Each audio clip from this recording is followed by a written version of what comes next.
Okay, we're standing here in a crop of spring barley in Wexford, and it's a really dense crop of barley, very heavy.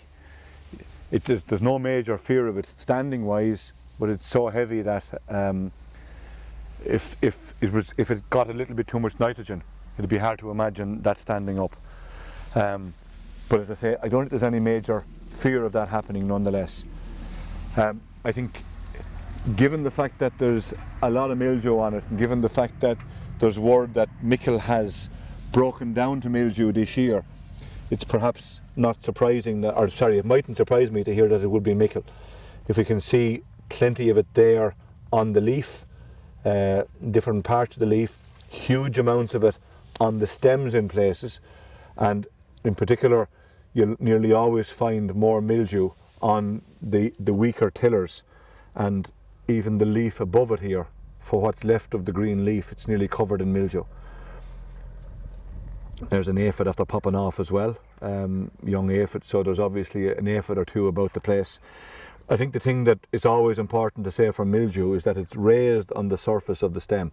So you have the stem, then you have a bump on it, and if it's good virulent mildew, then when you rub it, generally it should just rub away as well. So you had mildew, now it's not there anymore. That basically means that the mildew is actively growing if you can rub it away very easily, because mildew grows on the surface of the leaf, unlike most other diseases that grow in the leaf.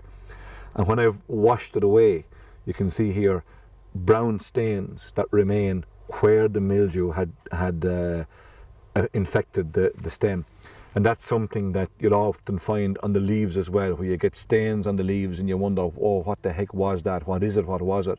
Frequently it's where mildew was, and it was either controlled or nature controlled it. There again on the back of that leaf we can see mildew, and when you turn it over then all you see at the other side is a series of black spots. So it's always confusing as to what specks are on a leaf, because they could be a problem in themselves, or they could be the remnants of a problem that has since gone. One thing that struck me walking down around is that there's also quite a bit of rhynchosporium here in the crop, and there's a pile of little foci like what we have here, where there's quite an amount of rhynchosporium that probably started on one plant, possibly a volunteer, and the disease quickly developed in that circle to run right the way up the crop, up into the top. So that's something that's always possible, even though it wasn't or hasn't been the worst year by a long shot for rhynchosporium. It still is a threat that it's always there. Just a few other things that I found when I was walking around. You get a good few leaves down in the crop with a lot of that type of symptom, and there is no mildew associated with that. It might be ramularia. It's hard to know or say for certain at this stage, particularly on the top of the leaf. If you get a lot of specking on the bottom, then more than likely it would be ramularia. I also found a few areas down there where there's quite a lot of net blotch, and it's a while since I've seen bad net blotch. It's not something that should surprise me, I guess, because there was an amount of net blotch on winter barley earlier in the season, so there was inoculum there to move about the place. Also a wee bit of mildew there, a couple of individual lesions, but those long rectangular slender lesions of net blotch are quite common in the crop.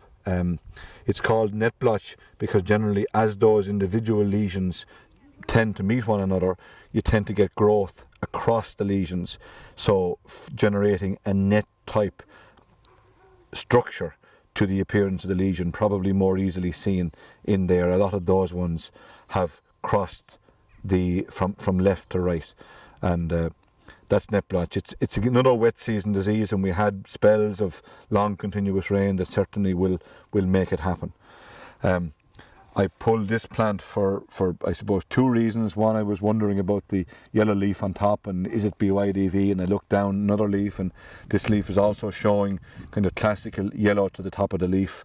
But the other reason that I pulled this stem is to do with the death that's occurring here in the leaf sheath. This is very common in spring barley.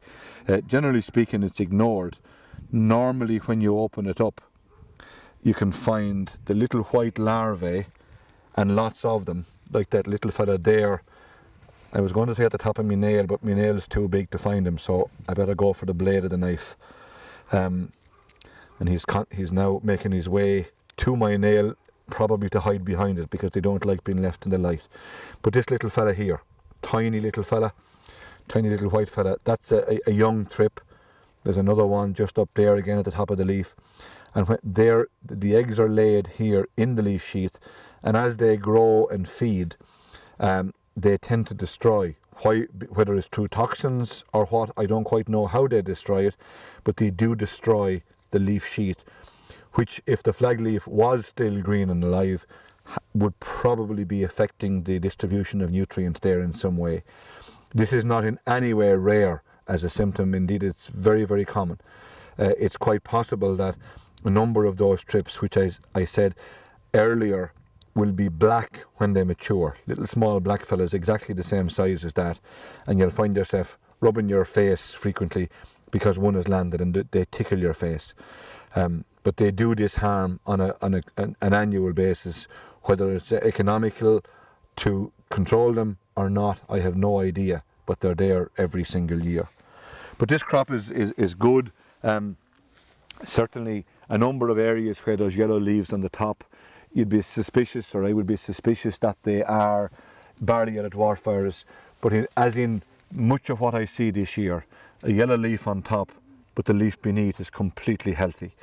So it's either a very late infected leaf, or it's something else, or a different form of virus. But it certainly is one of the characteristics of the year, the yellow leaves.